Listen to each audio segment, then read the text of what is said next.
Hey all, welcome back to the channel. If this is your first time here, thank you so much for clicking on the video, and if you're a returning viewer, I appreciate you so much for coming back. This is the third part of my honor mode run, and the other two parts of the series will be linked in the description if you want to check them out.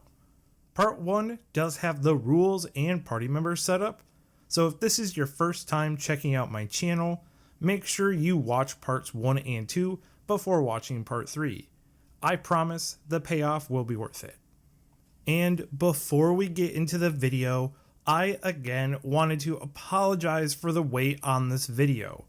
Final Fantasy VII Rebirth came out, and I sunk a lot of my personal time outside of work into the game.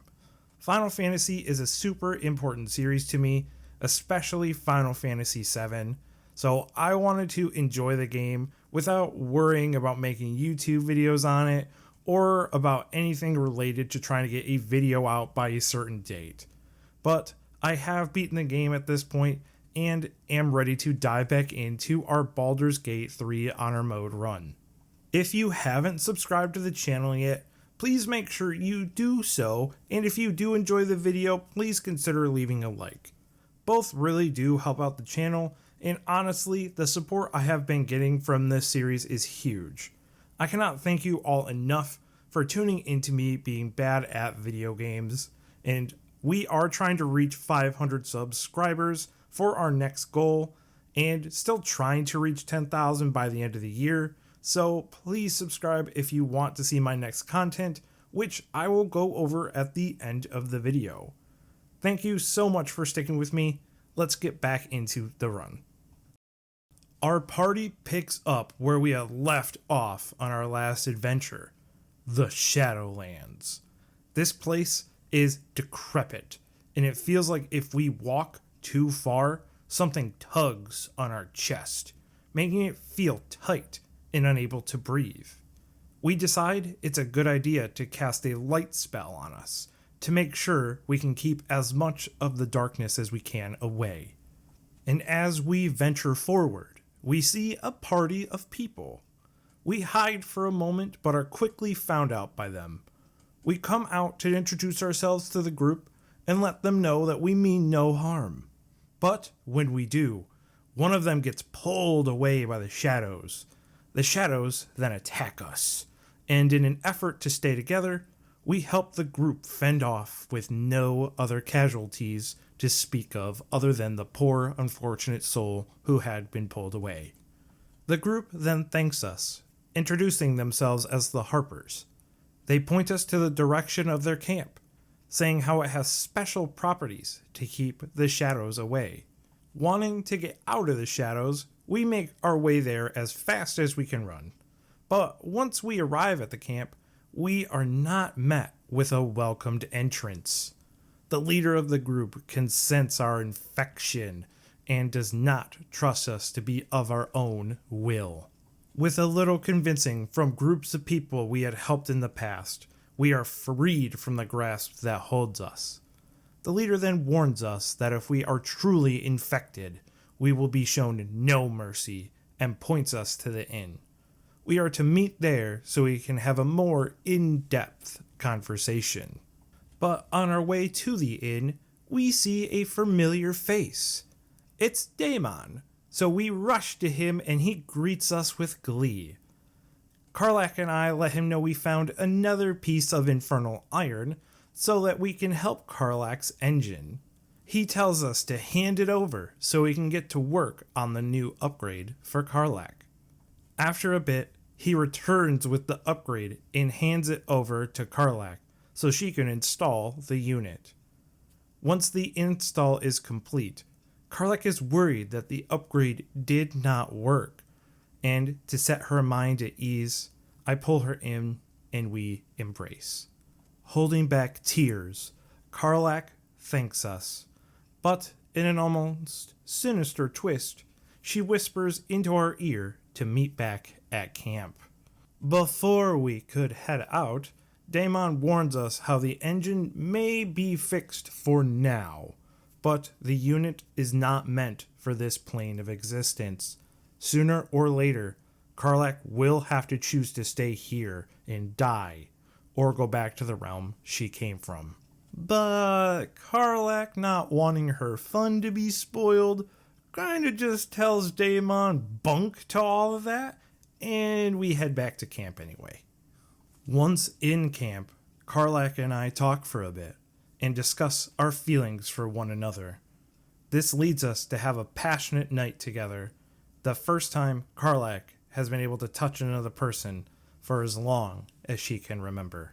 The next morning, I see she is not laying in bed anymore after I awake. I get up to look for her and see her close to the riverbed. When I walk up to her, she apologizes almost right away. The reason she had left bed was she was so overjoyed with last night that she just could not sleep. I let her know that it's all right, and we discuss where to go from here.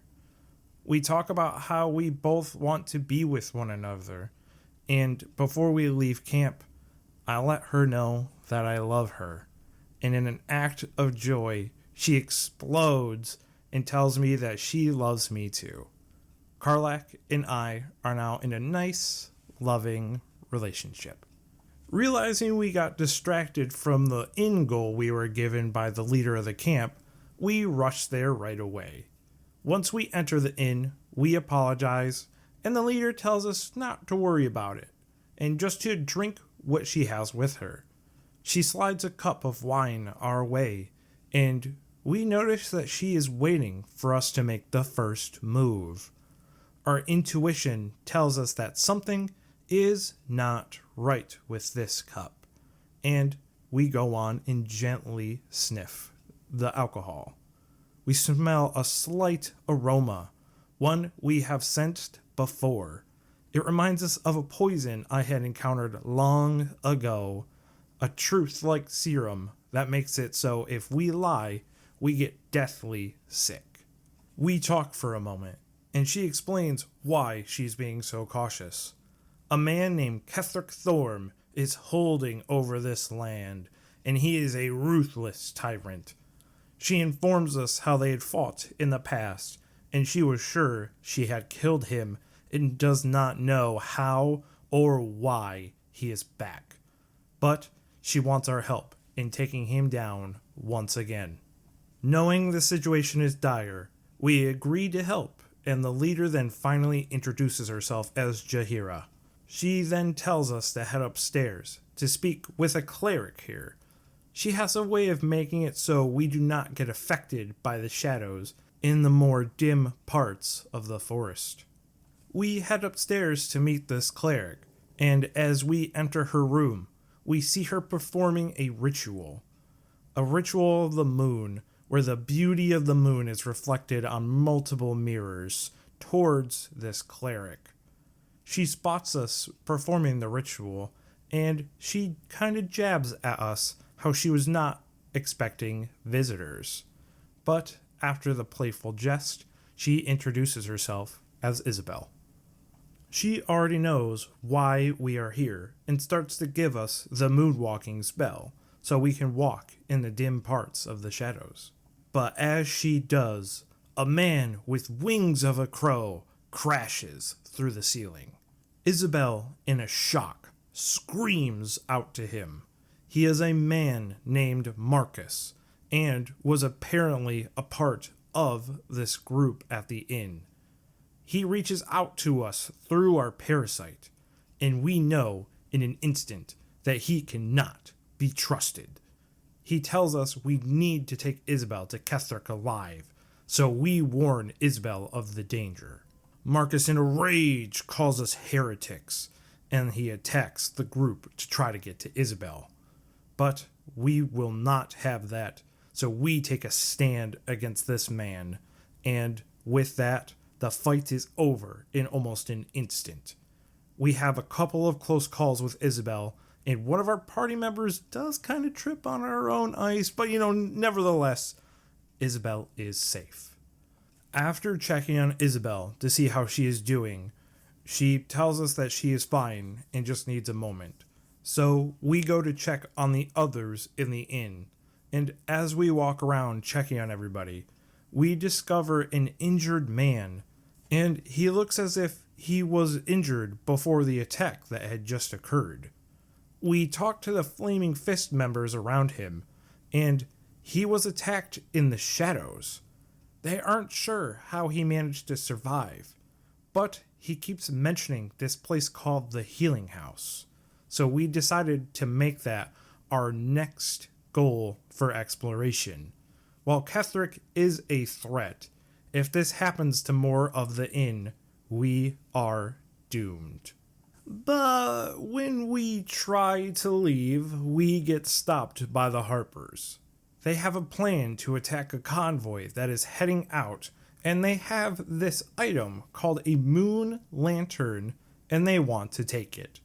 The Harpers believe that this item can help them walk through the thicker parts of the Shadowlands.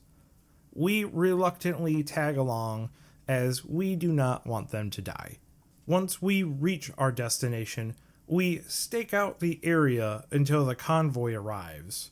After waiting a moment, we hear some chatter out there, and we peek our heads out to get a glimpse of what is happening. The convoy of goblins and orcs are here, but they are accompanied by a Spider-Man. I mean a spider-like man with them. We can tell that he is not in the right mind as he attacks the convoy himself. With the convoy in dismay, we use this as an opportunity to attack. We take out all the small fry with ease, but the man-like spider person isn't as easy.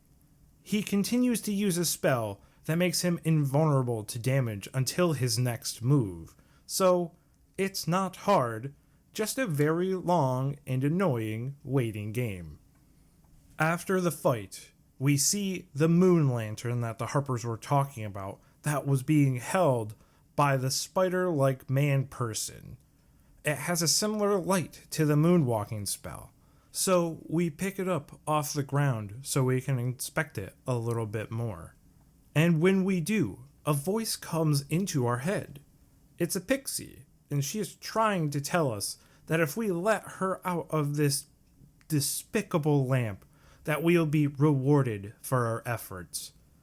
And being a party who literally destroyed a relationship with an entire race of people, decided that loot is always the solution if it is an option. We let the pixie out, and when we do, she drops the act and is a very crass, despicable pixie. She tries to fly away, but we convince her to give us the reward that she had promised. We can now walk in the harsh shadows without any other abilities or spells benefiting us. This is better than any loot we could have gotten. On our way to the harsh shadows, we find Roland, who is being attacked by the shadows. So, not wanting him to die, we rescue him. Roland kind of thanks us for the save, and he runs back to camp. Something about how he forgot a shield or something, I don't know. Better to have his butt covered, I guess, so he doesn't get shot in the back. But nevertheless, we continue into the harsh shadows, and as we enter the harsh shadows, we immediately find this very big building. Maybe this could be the healing house that was spoken of. We do think it looks pretty important, so we enter it, but once we do enter, we are met with a gross gold lady. Thinking she would attack us, we ready ourselves. But she just begs for gold. I go and toss her a piece, and like the little greedy goose she is, she asks for more. I reluctantly decide to give her one more, but again, like the little greedy goose gremlin she is, asks for more. Not wanting to continue playing this game, I convince her we are the new tax collectors, coming to relieve her of her shift.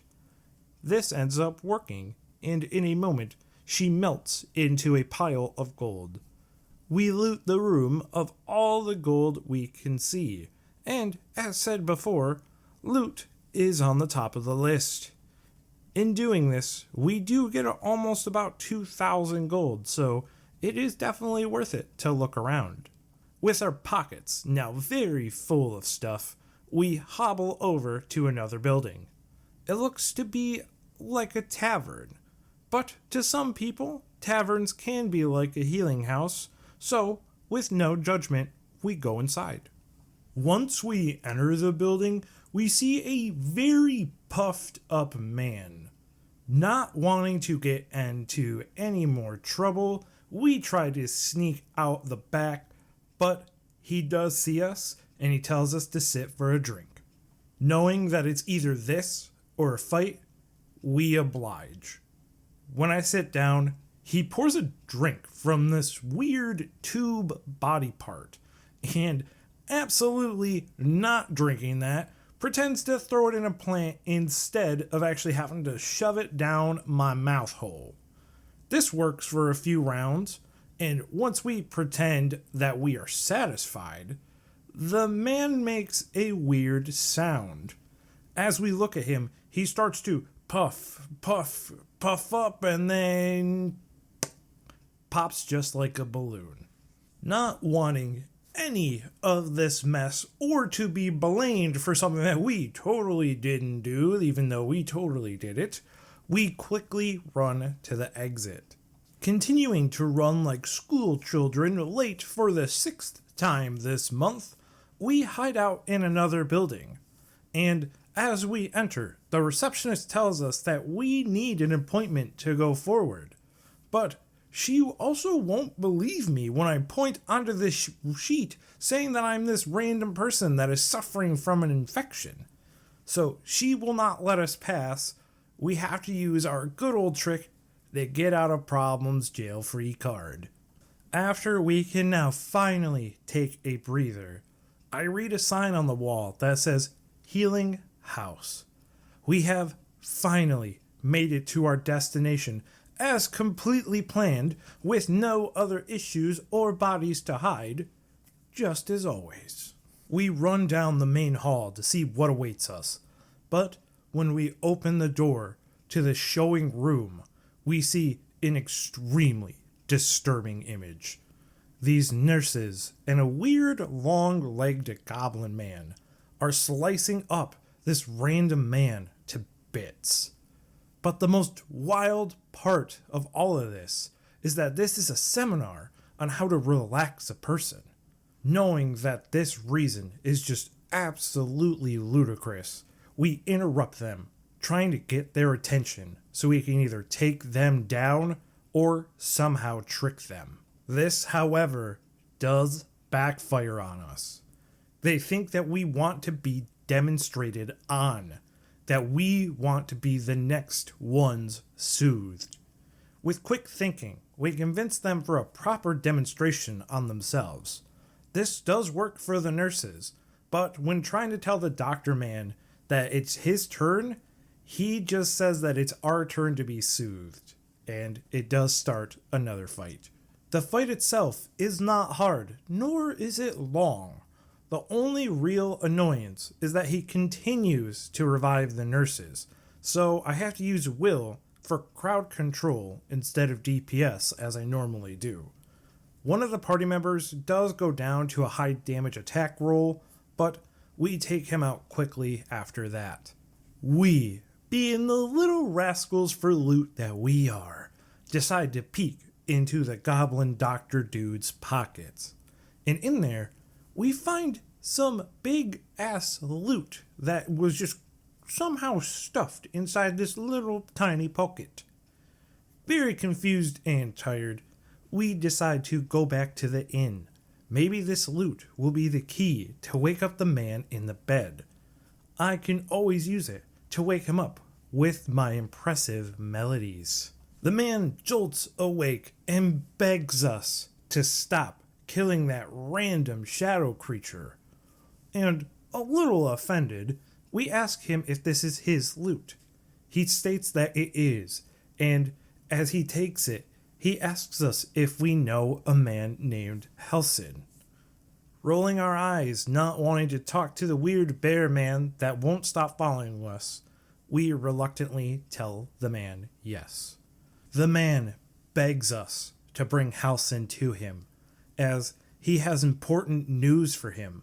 And since I don't want to be around a man who does not appreciate my art for song and dance, we go grab Halsin in the camp.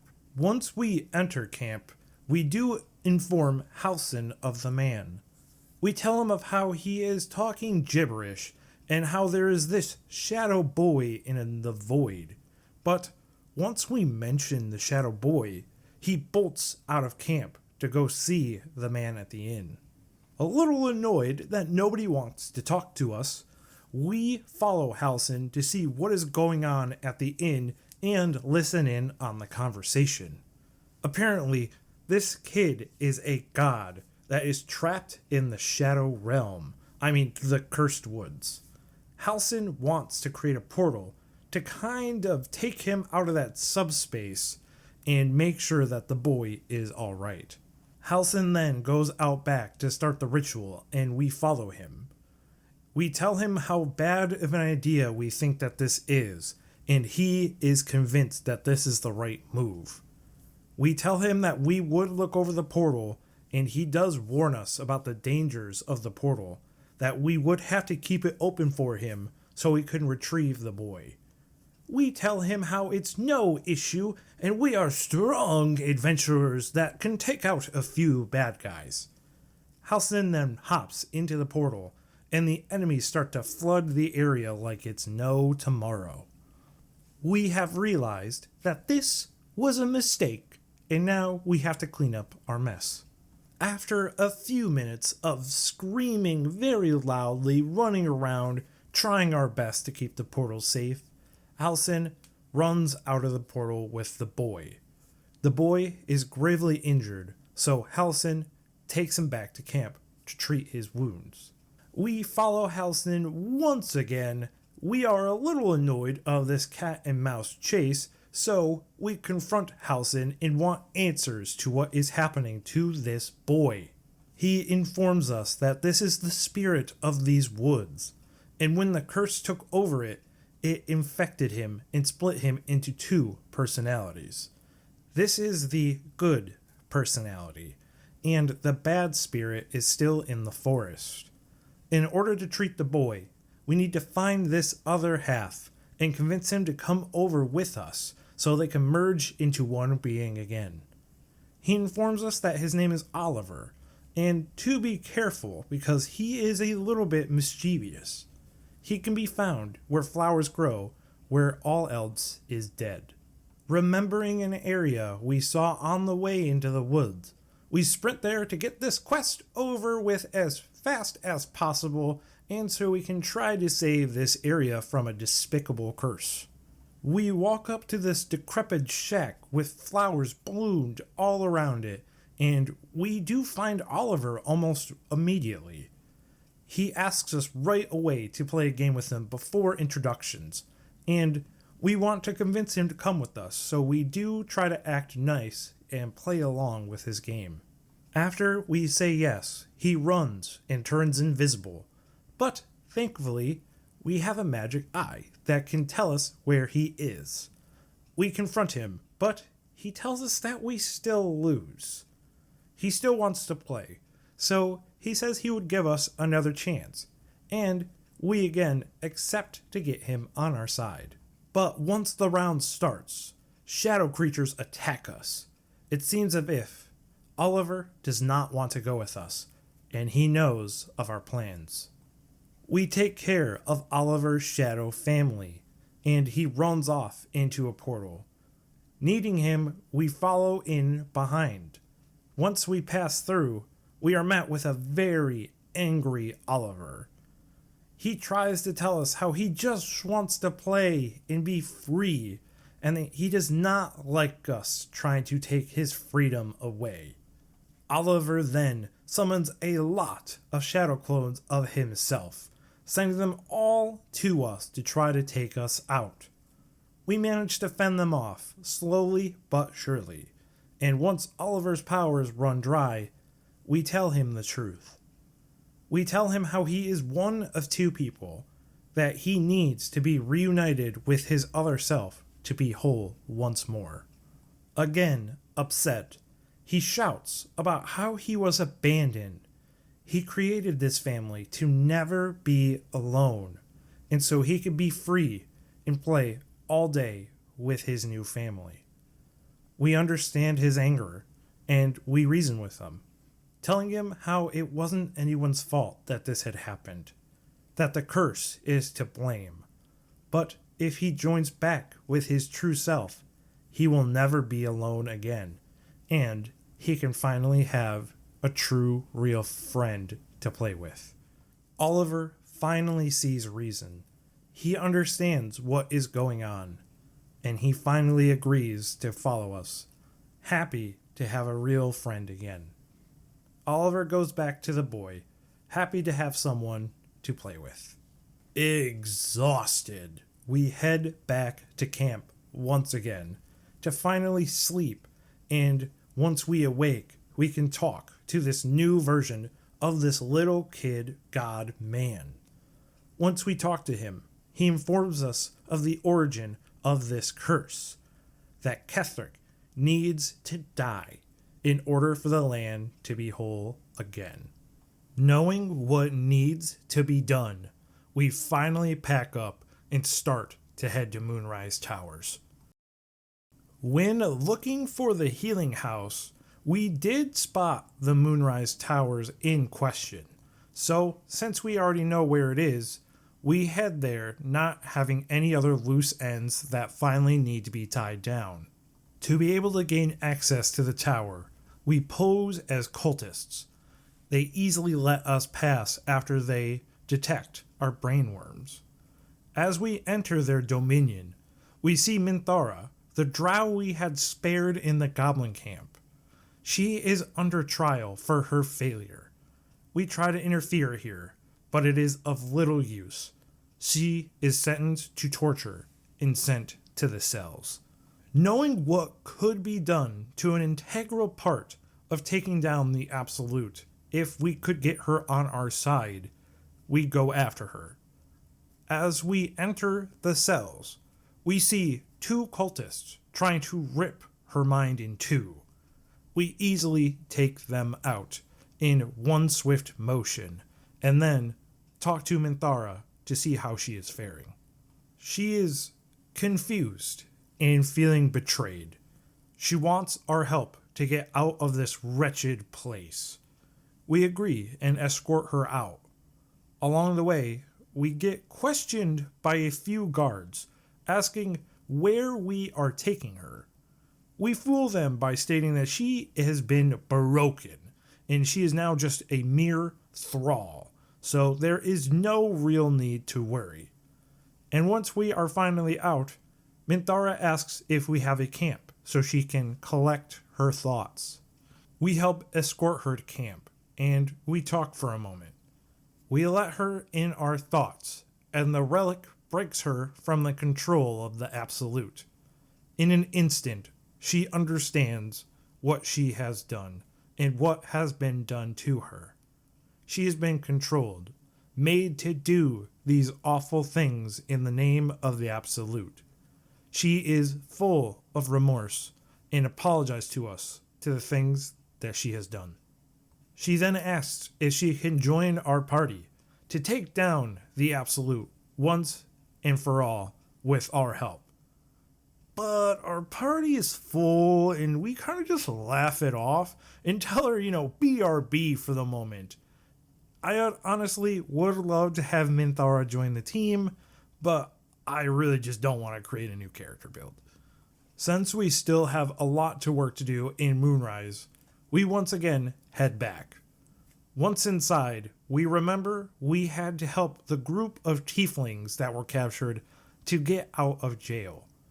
We need to get them before it's too late, so we run back down to the cells where Minthara was being held, and to avoid any issues while wandering around in the cells, we just go ahead and start killing all the guards that we could see so they don't kill any of our comrades as they try to escape. As we are killing the guards, A Dwemer asks us if he could be freed too. They want to help the tieflings escape and plot to take down the Absolute. Honestly, we need all the help that we can get, so we agree pretty quickly. And after we agree, he informs us that he had a hammer, but it was confiscated once he was captured. He needs it in order to get out of the cell, and we want his help. We let him know that we will go get it back for him and head to the central hub for the guards. When we walk into the hub, the warden tells us not to do any funny business, but little does she know, I am goddamn hilarious. And we take her out along with the rest of the guards that try to swarm in and help her. We find the hammer and we grab it to bring it back to the Dwemer man. Once we return it, he immediately goes to the back wall of the cell and breaks down the wall. Now he can create a pathway for him and the tieflings so they can make it out with no issue. Our party does follow them just because we don't want them to get any trouble on their own. And as we are going down this little cavern, we see a dock with a nice little boat. We end up breaking the chains to get the boat free, and once everybody is on board, the man asks us to help navigate to the last light inn to get everybody out safe and sound. After we dock, we check on everyone one last time, and after some goodbyes and some thank yous from other people for the things that we have done for them, we finally head back to Moonrise one last time. We still need a lead to where to head next in our path to stop the Absolute. Once inside, we talk to a commander called Zarel. She tries to probe our mind so she can obtain information from us, but she knows of a kerfuffle that happened below the tower in the cells, and not wanting to be found out, we distract her with our weird, cool thoughts, and she tells us we're clear so she doesn't have to go any further into our brain. In an act as it almost feels as she wants to get rid of us, she tells us to go to a tomb that a man Balthazar is in to help him out. He is taking way too long to find the night song, and we need to get things moving along.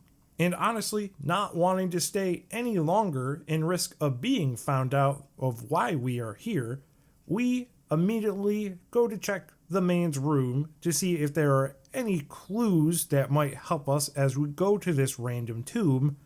Honestly, we don't see anything, so we just go and head to this random tomb that has been mentioned. As we arrive at the tomb, there is a puff of smoke, and in the smoke there's a figure of a man. As the smoke dissipates, it's none other than the rascal himself, Raphael. He stops us before we head in, and for some reason, he asks us to take out a devil that he had made a contract with, since he's just kind of bored of him now. We do refuse, since we don't want any dealings with this disgusting little man, and afterwards, he just kind of pouts and vanishes. With that annoyance now out of the way, we explore the tomb a bit and finally find out where Balthazar is. As we try to confront him, we are attacked by the shadows. This tomb is held by Shar, and it is clear she is unhappy with all of us invading her space. We take the shadows out one by one and finally head into the chamber that this disgusting, grotesque man is in. When we barge into his study, he, in an annoyance, tells us that we are trespassing. But in rage, Shadowheart shouts at him how he is the true trespasser. Unfazed by all this, he tries to have us do some dirty work for him. But at this point, we are tired of these cultists. We start a fight with him and take him down with ease. His minions, however, are a bit trickier. They end up doing a lot of heavy damage to us, and they even take me down at one point. But we finally took them all out, and now we can explore this place with no other interruptions. As we explore this place to try and find the Night Song, we come across some challenges. They state that if we complete all of them, we would be able to head farther into the tomb. Shadow begs us to get all of them done, so we oblige. The first challenge is a sneak test, but not wanting to go through all of this for hours, we cheese it with a Misty Step. Once we pick up the orb that we see, we are teleported back to the start, and then a voice rings into our head. 1 down, 3 to go. Mind the rats. Honestly, being kind of over all the riddles at this point, we don't really pay attention to what they say by mind the rats, and we press onward to the second challenge. As we enter the second challenge, we are told that this is a same self challenge.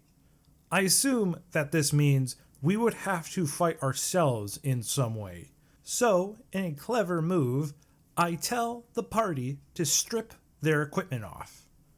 They think that I'm a little weird, but I promise them that it will pay off.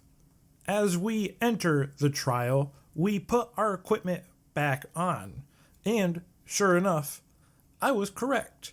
Now our doppelgangers are wee little weaklings that do not have anything equipped. So we take them out very easily and obtain the second orb. 2 down, 2 to go.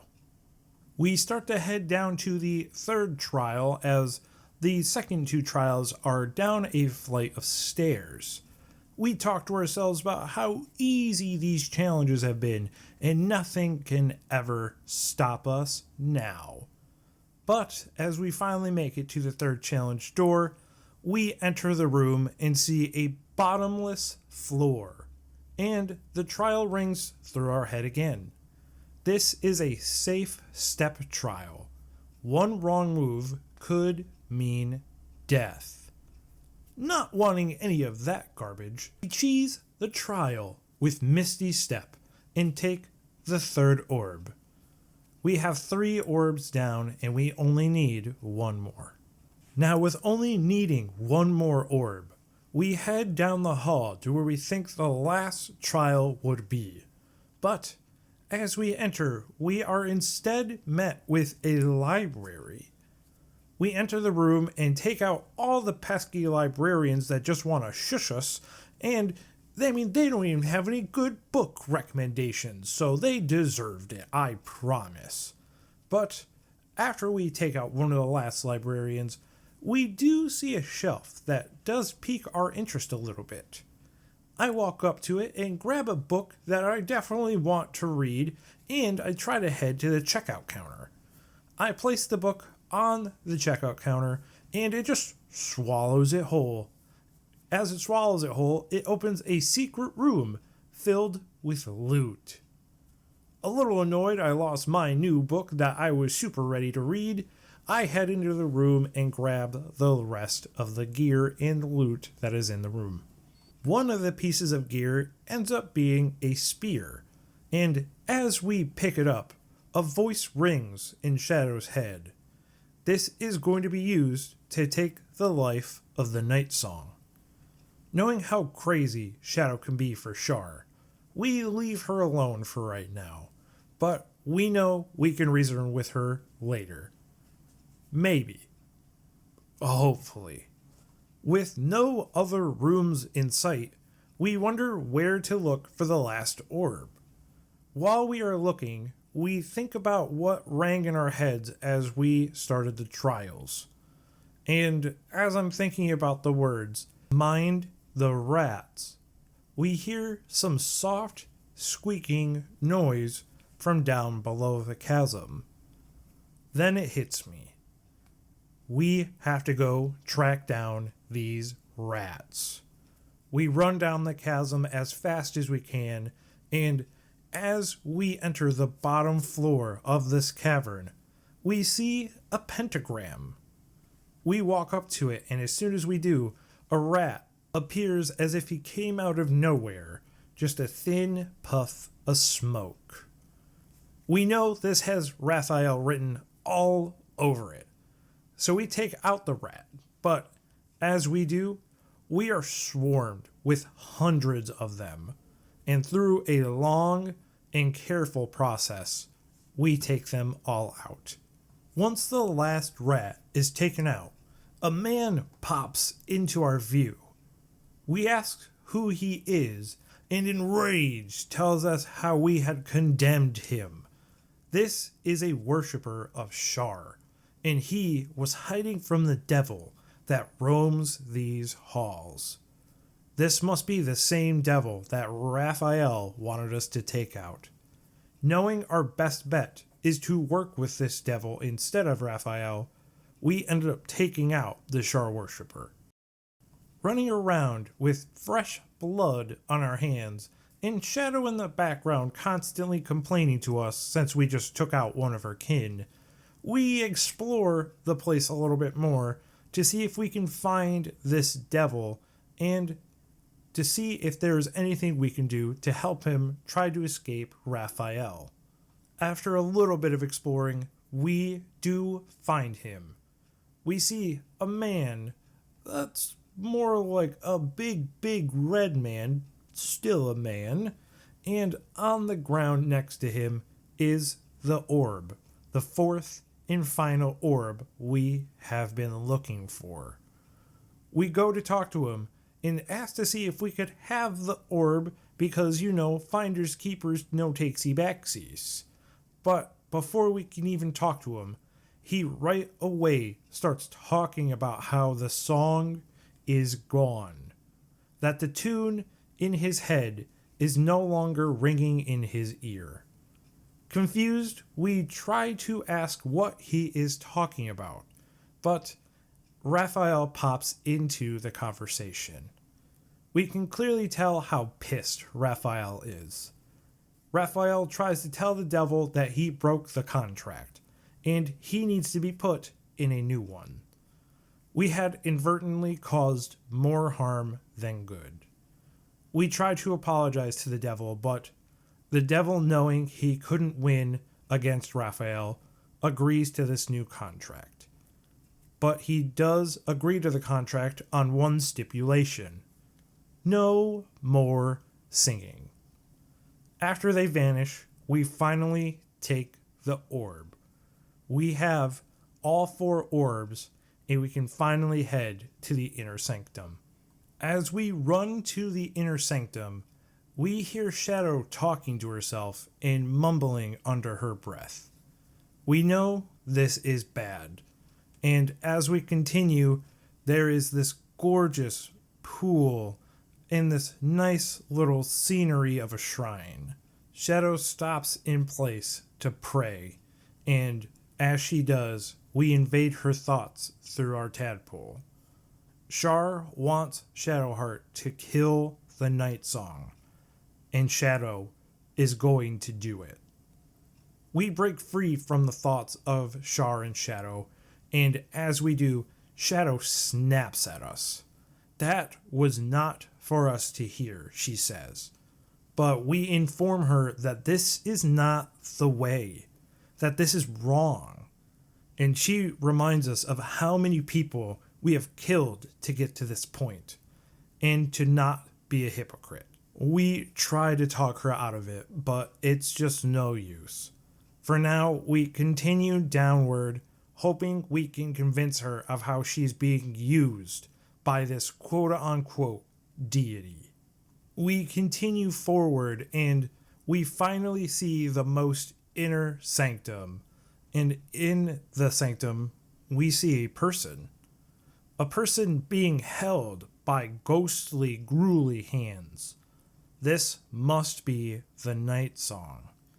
Shadow right away tries to take out the Night Song, but we shout at her to stop. That this is not her. That she is trying to gain favor of someone who is just using her. She tells us to be quiet, or we will also end up on the other end of the spear. As we try to talk to her more, the Night Song finally speaks. She speaks of how Shar is only using her, that not only did Shar take her memories, but she is now also trying to take her consciousness. This does rattle Shadowheart a little bit. She starts saying how no one could possibly understand what is going on with her, but we empathize with her. We tell her that it doesn't matter if it makes any sense to us.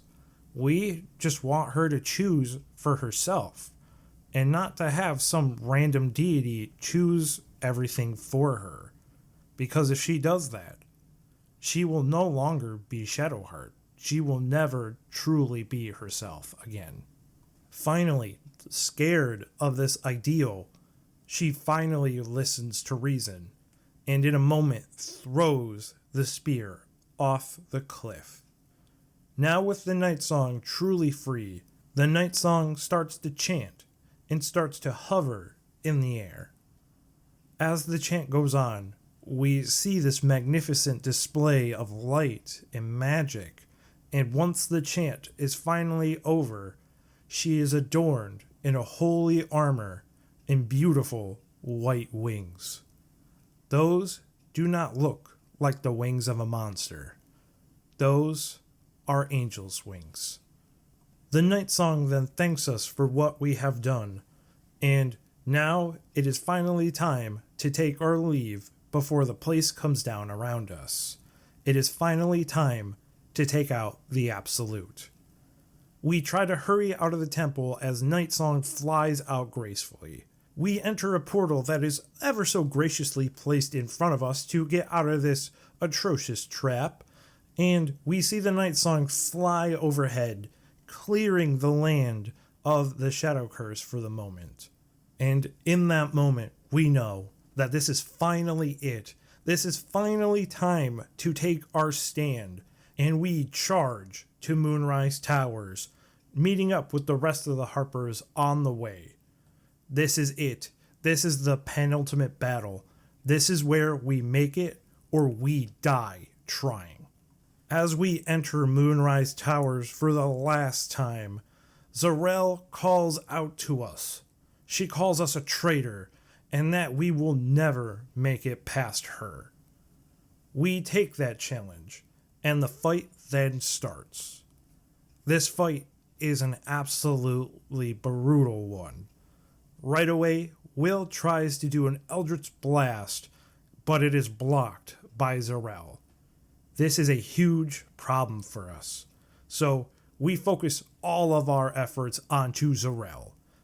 After a few heavy-hitting turns, we take out their commander Zarel, but honestly, the damage has been done. In the efforts to take her out, we have also run ourselves dry. We continue with the fight, but the priests whittle us down, and we start to fall, one by one.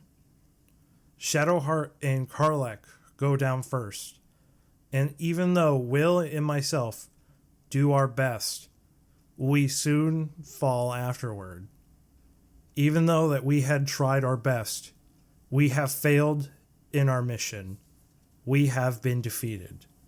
But even though we have been defeated, not all is lost. For even though we had fallen, we have inspired many more to follow in our footsteps. And we know that the next group of adventurers will finally be able to take down the Absolute. And this brings us to our conclusion of the Honor Mode playthrough. Unfortunately, we did not make it through, but I had a lot of fun doing this for my first challenge run on the channel. If you want to see me try this run again in the future, please let me know in the comments, as I now know the correct settings in order to do an honor mode, so it's going to be a good time. Again, I also do apologize for how long it took to have this video out, but I really just wanted to sit down and play Final Fantasy VII and Dragon's Dogma 2 for myself, just so I didn't have to fully focus on YouTube. And it was a really nice break, but you know what? I'm here. I'm back. I want to make some good content for the channel, and I'm super stoked on it. And again, if you did like this video, or if you like the series overall, please make sure to leave a like and do subscribe to the channel. The next series will be centered around Kingdom Hearts 1. I want to do a nice Kingdom Hearts 1 challenge run about just using the Kingdom Key with no equipment on Proud Mode. So if you are interested in seeing that series, please make sure you subscribe to the channel so you do not miss it. One last time, thank you all so much for watching. I hope you all have a wonderful, magical day. My name is Riku. Take care, everybody.